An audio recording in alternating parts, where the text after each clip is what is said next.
Bien, hermanos, les saludo a todos en esta mañana, esperando de que el Señor esté guiando y fortaleciendo su día a día. Continuaremos con la enseñanza que tenemos del libro de Jonás, así que por favor acompáñenme al libro de Jonás, capítulo 3. Jonás, capítulo 3.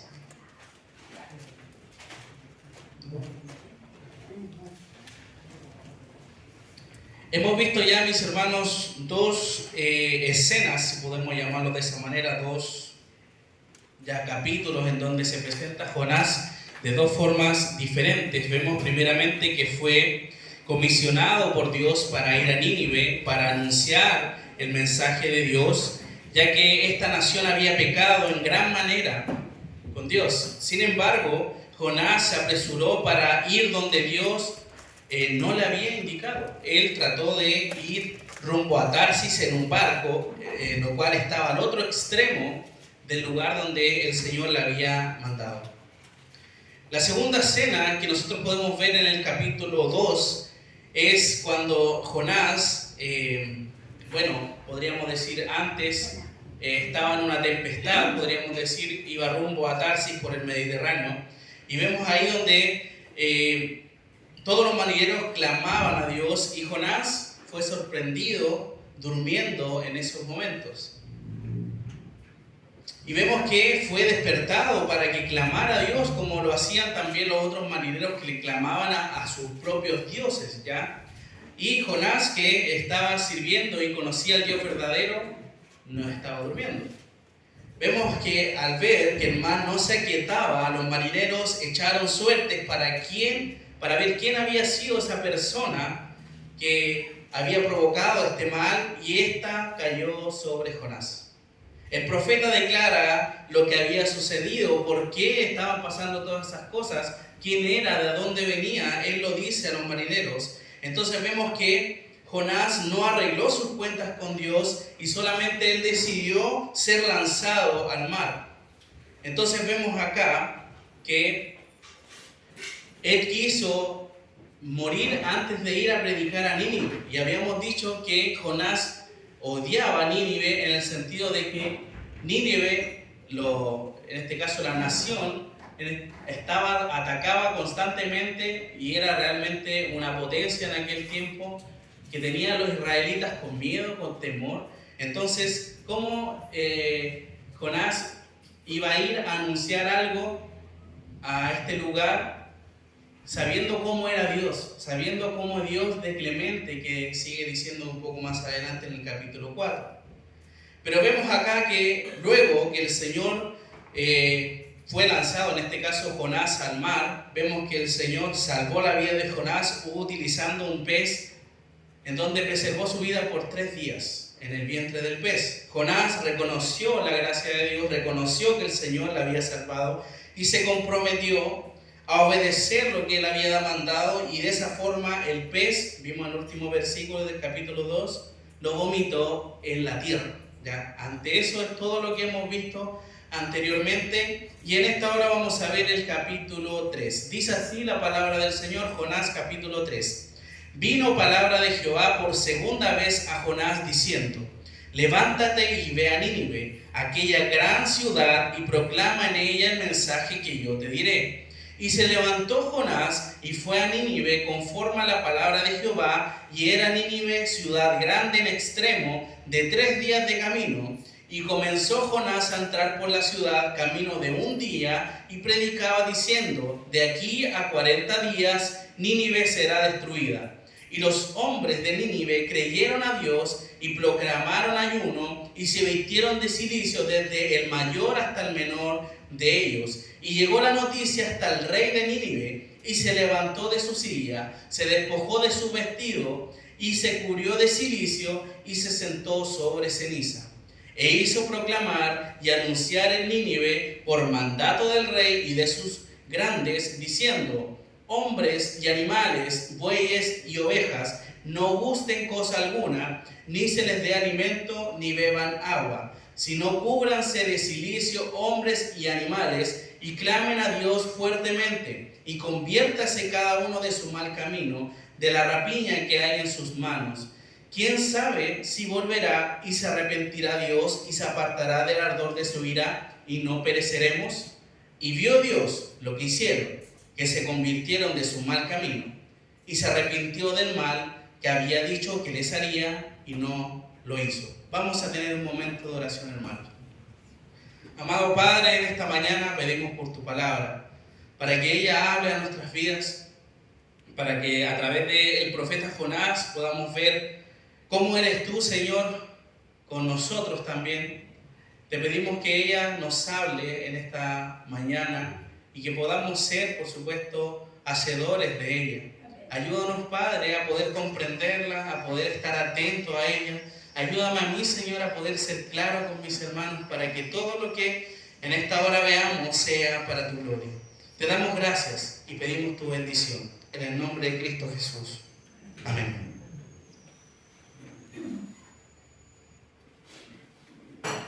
Bien, hermanos, lo que nosotros podemos ver en este capítulo, en esta escena, es donde Jonás ya está en la tierra, ya está en el lugar donde, en este caso, el Señor quiere que él llegara. Obviamente es un lugar donde estaba lejos del lugar de origen, donde estaba Jonás.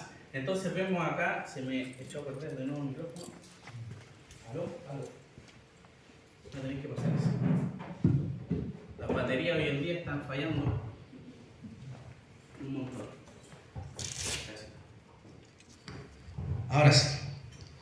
Bien, como les decía, hermanos, en este capítulo vamos a ver lo siguiente, que Dios muestra misericordia ante el arrepentimiento. Esa es la idea central de esta enseñanza. Y como les decía, en este capítulo nosotros vemos otra escena en donde Jonás ya está en la tierra, ya no está en el vientre del pez, y el Señor nuevamente le comisiona para que vaya a Nínive a anunciar el mensaje de Dios a los habitantes. Ellos reaccionaron de una forma en donde Dios mostró su misericordia tras un arrepentimiento de parte de ellos. Entonces vemos en los primeros 2 versículos, hermanos, de esta enseñanza. Recuerde, la idea central es Dios muestra misericordia ante el arrepentimiento. Vino palabra de Jehová por segunda vez a Jonás diciendo: levántate y ve a Nínive, aquella gran ciudad, y proclama en ella el mensaje que yo te diré. Entonces vemos, hermanos, que luego de que Dios ha tratado con Jonás, porque eso pasó en el capítulo 2, Jonás no quería ir a Nínive, Jonás realmente estaba buscando la posibilidad de inclusive morir para no estar allá con ellos, pero vemos que el Señor le salva y le hace ver que realmente Él es el que controla la vida, Él es el que guía, Él es el todopoderoso, el que puede hacer y deshacer. Entonces vemos que ahora, después de ser expulsado por el pez en la tierra, es que Dios nuevamente vuelve a comisionar a Jonás para que vaya a Nínive. Según algunos historiadores, hermanos, Jope fue el lugar donde salió Jonás hacia Tarsis, pero vemos que posiblemente el pez volvió a tirarlo a tierra, no dice en qué lugar, pero se dice nomás como un dato, que posiblemente fue nuevamente en Jope, que era como lo más cercano a donde estaba en aquel tiempo Jonás, desde el mar. Entonces vemos acá que Nínive era de unos 935 kilómetros aproximadamente de Jope, y en ese tiempo no tenían vehículos, no tenían aviones. Entonces vemos que por lo general ellos en el desierto viajaban en caravana. No sé si han visto las películas cuando andan en camellos uno detrás de otro, una fila enorme. Eso es lo que ellos viajaban, y viajaban aproximadamente a 35 o 40 kilómetros por día. Entonces podríamos decir que Jonás se demoró aproximadamente un mes en llegar a Nínive, después de haber sido expulsado del pez. Entonces vemos ahí, hermanos, una demostración de que cuando no hacemos las cosas como Dios quiere, tenemos que darnos la vuelta completa. Uno dice de repente cuando está haciendo alguna cosa, no sé, quiere agarrar una cosa y por no pararse a buscarla, se le cae y uno tiene que pararse, y uno dice el flojo trabaja 2 veces. Y es así también como funciona con Jonás. Jonás no quiso obedecer al Señor, y vemos que ahora tiene que darse una vuelta tremenda después de haber pasado todo eso para llegar a Nínive. No quiere decir que de donde estaba más cerca, no quiero decir eso, pero obviamente tuvo que pasar todo esto en vez de haber obedecido de inmediato. Entonces vemos que esta ciudad era grande, demostrando de alguna u otra manera más de las razones de por qué el Señor quería que Jonás fuera.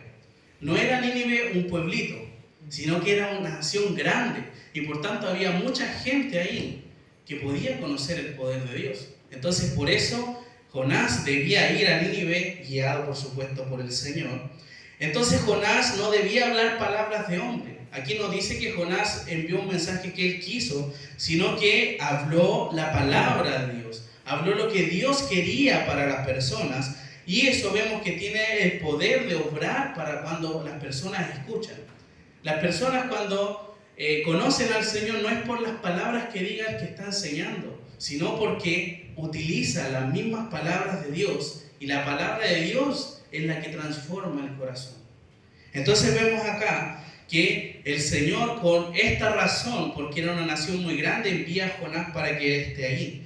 Y se nos dice en el versículo 3, se nos vuelve a repetir lo siguiente: y se levantó Jonás y fue a Nínive conforme a la palabra de Dios. Aquí vemos que él obedeció. Y era Nínive, nuevamente se menciona, y era Nínive, ciudad grande en extremo, de 3 días de camino. Acá vemos otro dato más. Era una ciudad grande en un principio, ahora un grande en extremo, 2 veces lo menciona, y ahora dice que son de 3 días de camino, ¿ya? Entonces vemos acá que se podía recorrer en 3 días de camino. La ciudad tenía aproximadamente 100 kilómetros de distancia. Era una circunferencia, podríamos decir, o de extremo a extremo, eran 100 kilómetros medía esa nación. Entonces vemos que un día de camino se recorrían aproximadamente entre 30 a 35 kilómetros, entre 7 u 8 horas. Entonces Jonás iba de paso, por supuesto, por Nínive. Ni siquiera alcanzó a llegar al final, solamente se menciona de que eran 3 días que uno se podía demorar para atravesar todo Nínive. Entonces vemos que Jonás se adentró en la ciudad, y en el primer día de camino, así dice el pasaje, dice versículo 4, y comenzó Jonás a entrar por la ciudad camino de un día.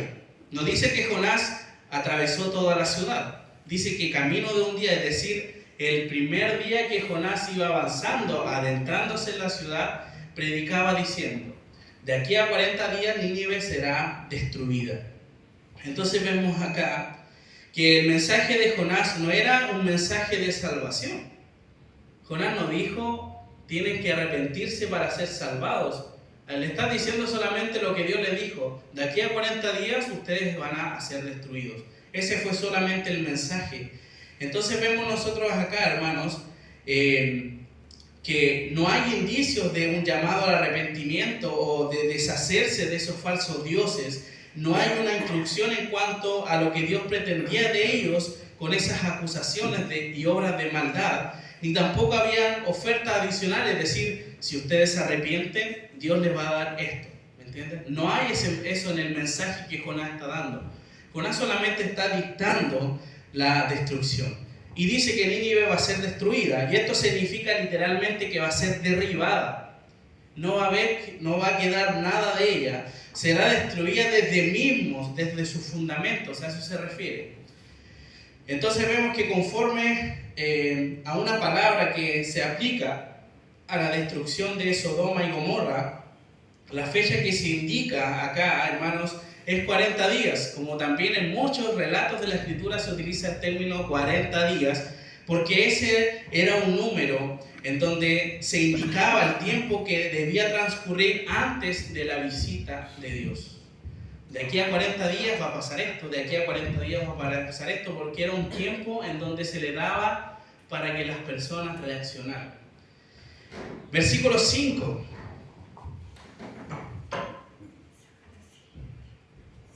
Si me ven un poco raro, hermanos, porque me duele un poco la cabeza, así que para que sepan solamente. Versículo 5. Y los hombres de Nínive creyeron a Dios y proclamaron ayuno, y se vistieron de cilicio desde el mayor hasta el menor de ellos. ¿Ya? Aquí vemos una acción de parte de los ninivitas. ¿Ya? Ante este mensaje de destrucción, dice: los hombres de Nínive creyeron. creyeron. Entonces vemos acá, ante tal anuncio, hermanos, de destrucción, la respuesta de los hombres de Nínive no fue la incredulidad ni tampoco la soberbia, es decir, ¿qué vienes tú acá a decirme que me van a destruir? A ver, ven. No vemos esa respuesta de parte de los ninivitas, sino que ellos creyeron al mensaje de Jonás.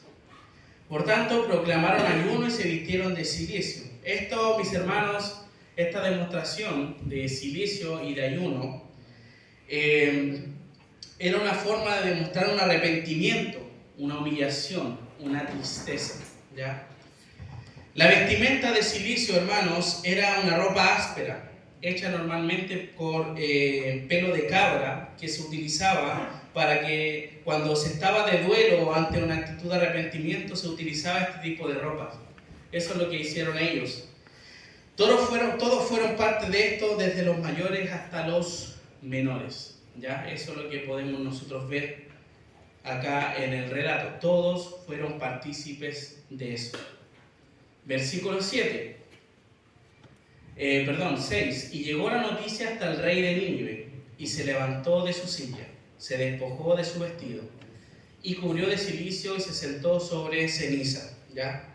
Vemos acá de que la noticia, posiblemente acá se dice, algunos dicen que recibió la noticia de que Jonás estaba en Nínive, y también posiblemente escuchó todo lo que Jonás había pasado en Tarsis, camino a Tarsis, en Jope.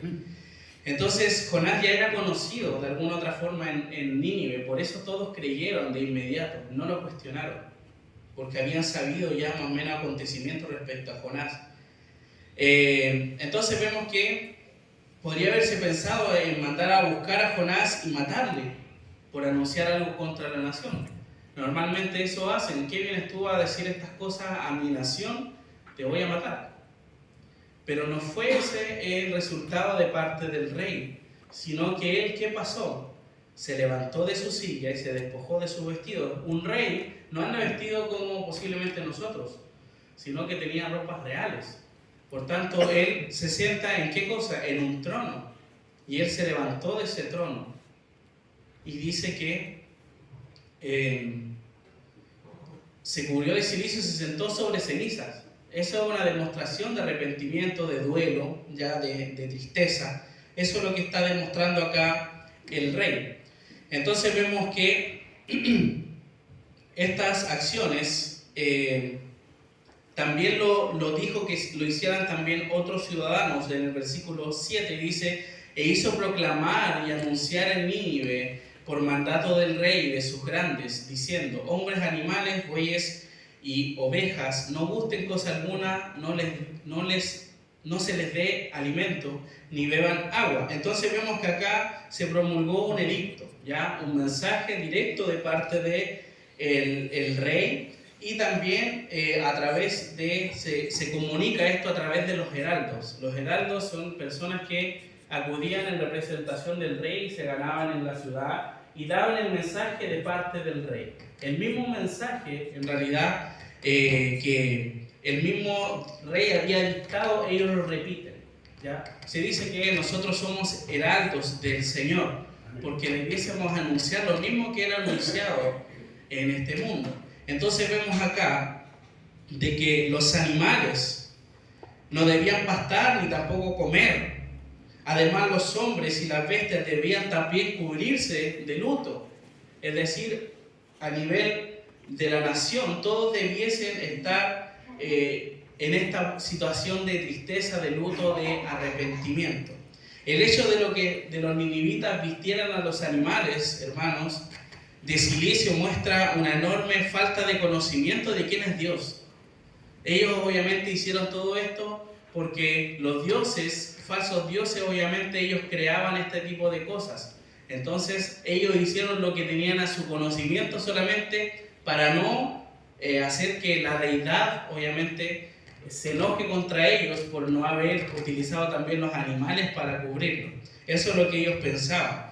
Porque obviamente al no conocer a Dios no saben que Dios en realidad no es eso lo que busca. Dios busca un cambio en el interior, no externo. La muestra exterior de piedad debía ser también algo interno. Por tanto, el rey manda que cada uno de los ciudadanos de Nínive se arrepienta de su mal actuar y de la violencia que hay en sus manos. Ahí, como dice en el versículo 8, ¿ya? Que cada uno clame a Dios fuertemente, dice, y conviértase de su mal camino y de la rapiña que hay en sus manos, de la maldad que hay en sus manos. Recuerde que el contexto cultural en aquel tiempo, Nínive era una nación mala. Por eso Dios envía a Jonás, porque dice en el primer capítulo, en el versículo 2, levántate, ve a Nínive, aquella gran ciudad, pregona contra ella, porque ha subido su maldad delante de mí. Entonces Nínive no era una nación buena, era una nación muy mala, y todos sabían eso. El rey, por supuesto, y por eso manda a que todos se arrepientan. Se arrepientan de ser personas malvadas y que clamaran a Dios por misericordia. Versículo 9. ¿Quién sabe si se volverá y se arrepentirá Dios y se apartará del ardor de su ira y no pereceremos? Pereceremos, sí. Entonces vemos que las medidas, hermanos, tomadas por los ninivitas y proclamadas por el rey, es para pedir la misericordia de Dios. Eso es lo que él pide y eso es lo que quiere de su nación. Que se arrepienta el Señor de destruirles. Acá es algo, una posibilidad solamente, no es algo concreto. El rey no está diciendo, si hacemos esto, Dios nos va a perdonar. Dice, ¿quién sabe? Dice, si se volverá y se arrepentirá Dios. Es una posibilidad, ¿ya? Entonces por eso vemos acá que no era algo concreto. Entonces vemos que ellos demostraron completo arrepentimiento al anuncio del profeta Jonás que venía de parte de Dios. ¿Quién se arrepentiría si le dijeran en 40 días voy a destruir Chillán? Obviamente uno pensará, ¿qué voy a hacer? O sea, no voy a dedicarme a pedir perdón, voy a tratar de hacer todos mis negocios, dejar todo bien, o quizás me voy del lugar, pero en ningún momento pensamos en arrepentirnos posiblemente. Y esa es la actitud que ellos tomaron. Versículo 10. Y vio Dios lo que hicieron, que se convirtieron de su mal camino y se arrepintió del mal que le había dicho que les haría y no lo hizo. Esa es la respuesta de Dios ante el arrepentimiento. Por eso Dios tiene misericordia ante el arrepentimiento. Dios no sigue molesto, sino que al ver la acción del humano de pedir perdón y de pedir misericordia, Dios reacciona. Demuestra misericordia ante el arrepentimiento. El Señor tenía en su soberanía pensado enviar a Jonás a pregonar a Nínive para que ellos también entiendan y conocieran quién es Jehová, quién es Dios. Entonces este cambio al parecer de Dios no es algo que estuviera fuera de su alcance. Dios tenía todo bajo control desde un principio. Y sabía que entrando de esa forma, diciéndole de que ellos se iban a ser destruidos, iban a reaccionar claramente. Entonces él sabía de antemano el resultado de enviar a Jonás allá. El Señor quiere también tratar con Israel, porque Jonás es un profeta de Israel, y darle un ejemplo de que su misericordia no es solamente para ese pueblo escogido, sino también para los gentiles que sinceramente se arrepienten de su actuar. El Señor, al ver el arrepentimiento, hermanos, de los ninivitas, les perdonó la vida y no destruyó Nínive. Eso es lo que pasó. Eso fue la acción o el resultado de ir a Nínive. Vemos en el capítulo 4, que lo vamos a ver el próximo domingo, por supuesto, situaciones que pasaron con Jonás en sí. Pero nosotros podemos ver a la luz de esta porción, y disculpe si voy rápido, hermanos, pero no me siento muy bien, veo que podemos ver algunas aplicaciones. El Señor utiliza diferentes medios para trabajar con sus hijos, que crezcan y maduren para que puedan ser útiles para su obra.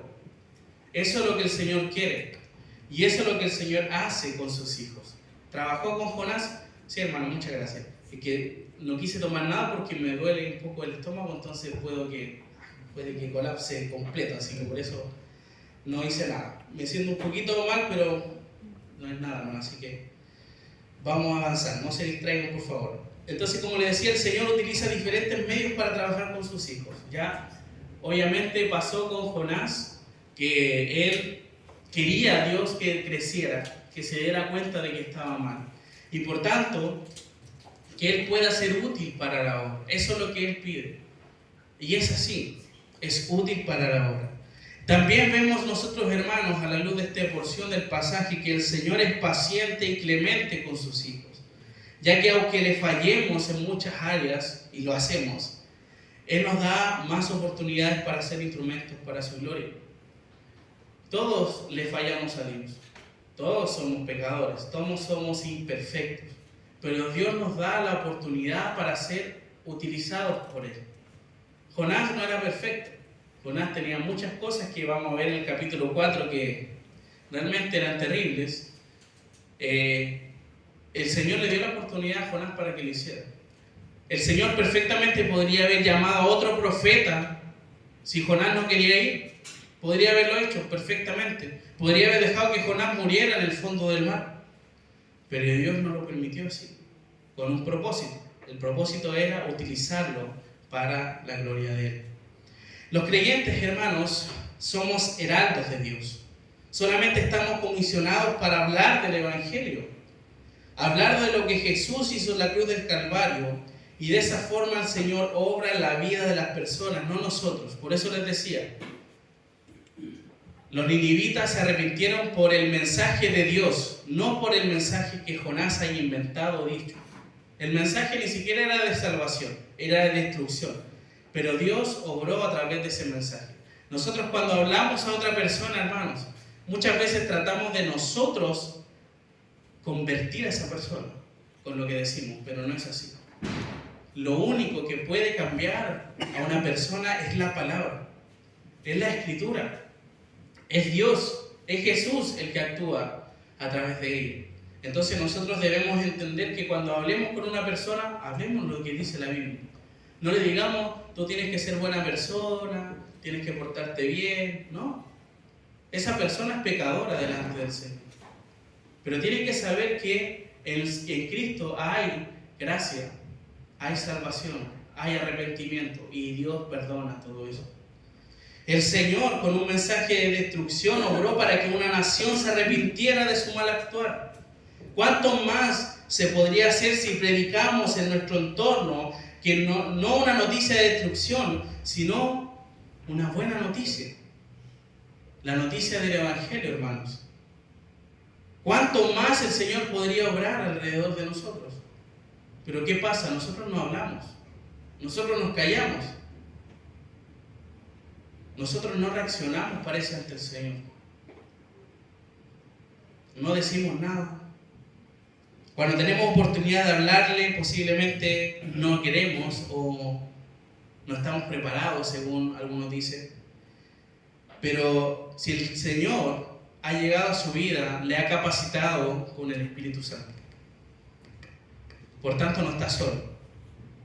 Lo que uno tiene que ver si realmente uno tiene el Espíritu Santo. Si realmente uno es creyente ante eso. Porque puedo estar en la iglesia 40, 50, 60 años y posiblemente ni siquiera conocer a Dios y no ser salvado por Él. Soy solamente una persona religiosa porque no ha habido un cambio en mí. Eso es lo que tenemos que entender. ¿Necesitamos pasar por pruebas difíciles? Necesitamos, hermanos, entender que debemos ser luz en nuestro entorno. Necesitamos que el Señor haga algo que a nosotros nos cause una tristeza, un decir, ¿por qué pasó esto, Señor? Ahora entendí. ¿Esperamos eso?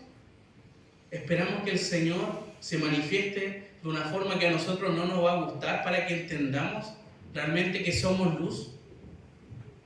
¿O realmente cuando salimos de acá, de la iglesia hacia afuera, nos apagamos? ¿Somos igual que el mundo?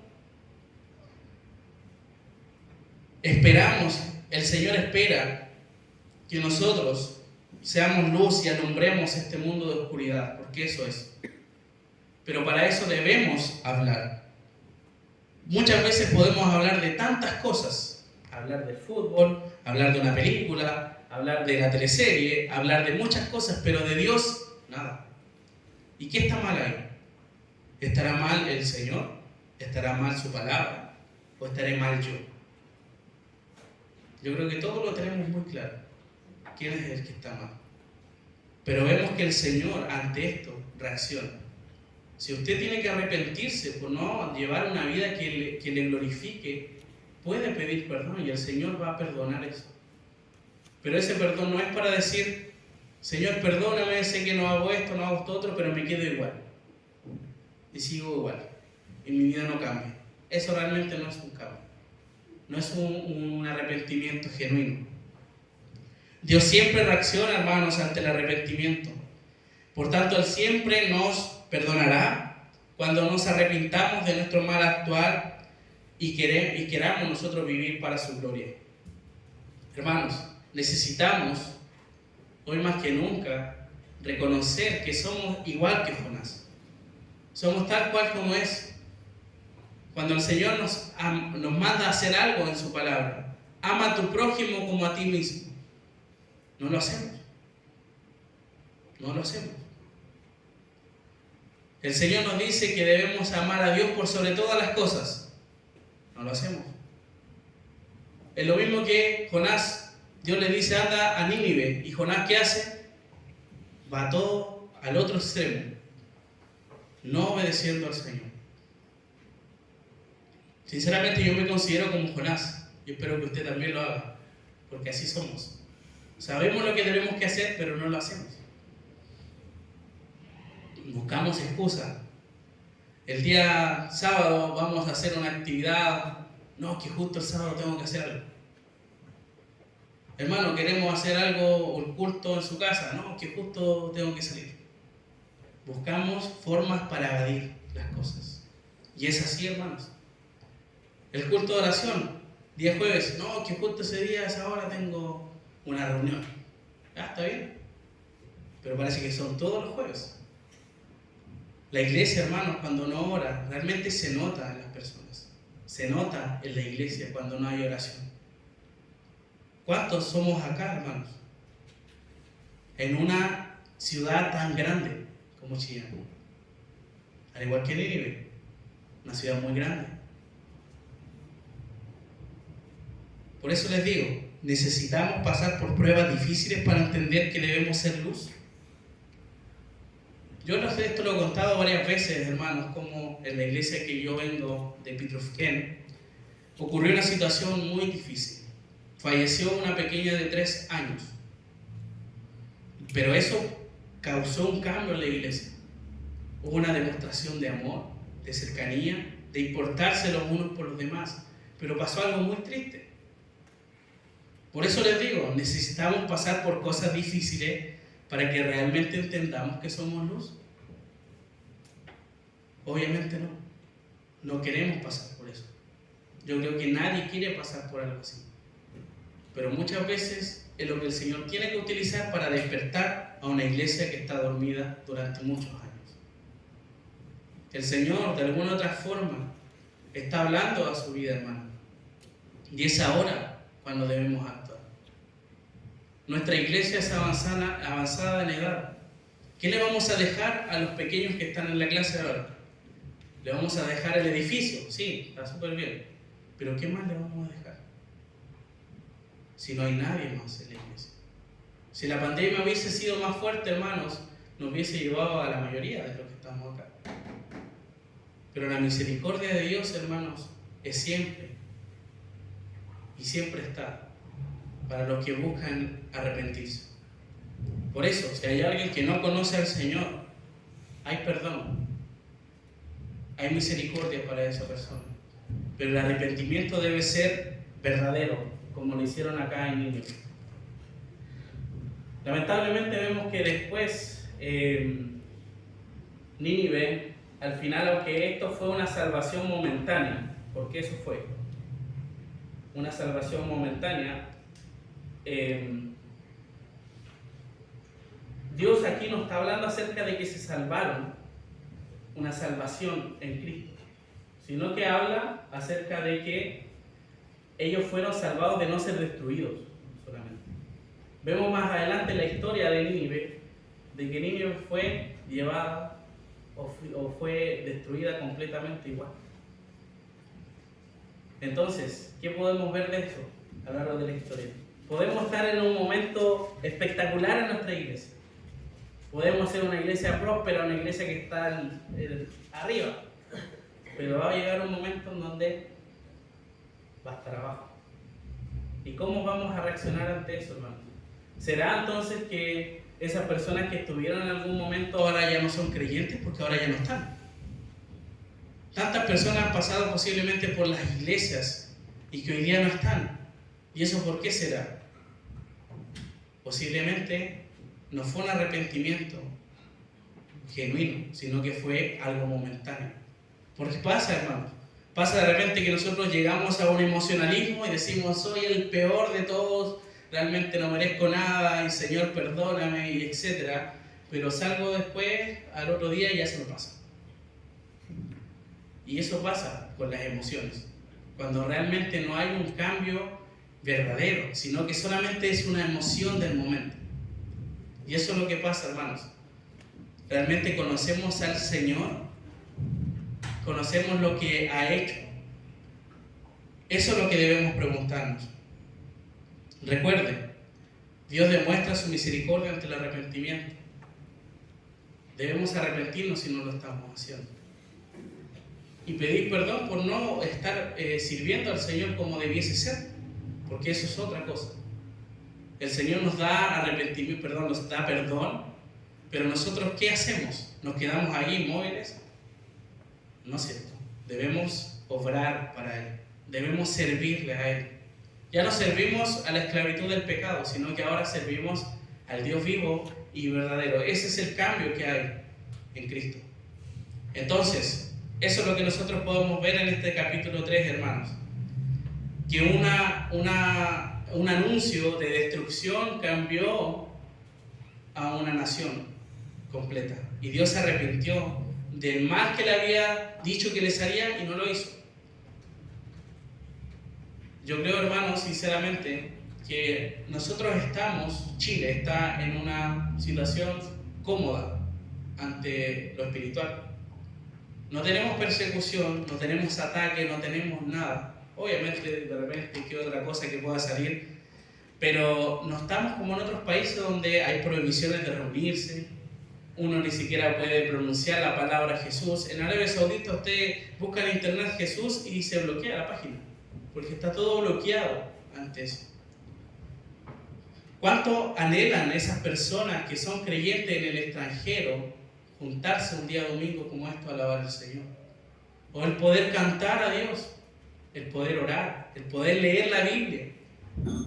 Todas estas cosas que nosotros tenemos todos los días y que no las aprovechamos. Entonces, ¿qué quiere decir? Posiblemente el ser humano reacciona ante la presión o reacciona ante el temor, pero no debiese ser esa la forma. Dios durante muchos años ha estado en este tiempo de la gracia. Todavía hay gracia para las personas. Debemos aprovechar esta instancia para hacerlo. Mis hermanos, que el Señor les bendiga y que podamos, por supuesto, ser luz en este mundo. Hermano Marco, ¿usted podría orar para terminar, por favor?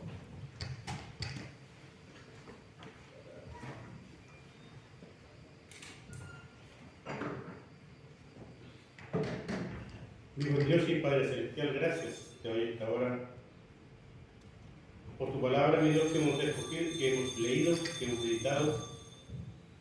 Padre, gracias por el mensaje que hay. Muchas veces, también con mis actitudes, mi Dios, hago lo mismo que Jonás, desobedezco y me aparto y hago solamente, mi Dios, lo que yo creo que es importante.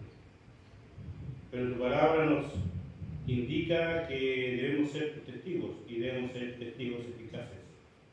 Y para ser un testigo eficaz, Padre, hay que depender plenamente de ti. Hay que buscar tu rostro cada día. Hay que leer, hay que estudiar, hay que meditar en tu palabra. Y sobre todas las cosas, mi Dios, con tu ayuda, ponerla en práctica en mi vida. ¿Cuánto tiempo la hemos tenido en medio nuestro? ¿Cuánto tiempo la hemos escuchado? ¿Cuántos mensajes hemos recibido? Pero ¿cuántos de ellos, mi Dios, es una realidad en mi vida? Tú sabes que muy poco. Y te pido perdón.